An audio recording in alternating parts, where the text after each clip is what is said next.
这里面哪一只最凶？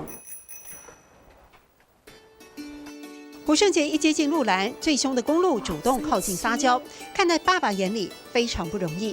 其实那个鹿哦，有的都没有人工不干净的，不会认主人的。鹿的生性敏感易怒，一定要有安全隔离。胡德文自己就面临过被攻击的经验。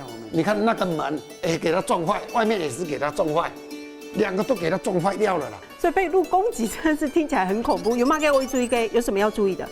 我要注意安全啊，注意安全，小心安全。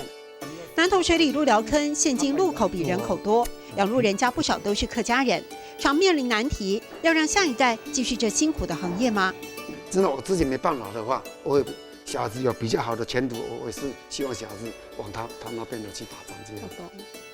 也因此，当921地震隔年父亲往生，胡德文要回来接手鹿场，太太极力反对，更不想让孩子们接触。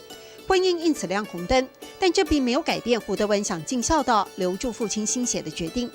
只是也没想到，小儿子跟自己一样，因为跟在父亲身边，自然而然和鹿有情感，养鹿成了人生的一个选项。平常他可以早上像这样草割回来他到中午回去吃饭，到下午又来鹿栏，就是东摸西摸他都可以的，他不会想说不要进来鹿栏这样。他一个人可以把一只鹿赶进去，他自己记录看儿子也学会养鹿的本领，胡德文感到骄傲。话锋一转，他说到胡胜杰之前跟着学校出国参加科展，鼓励他有能力要去闯，自己守着鹿场，守着老家。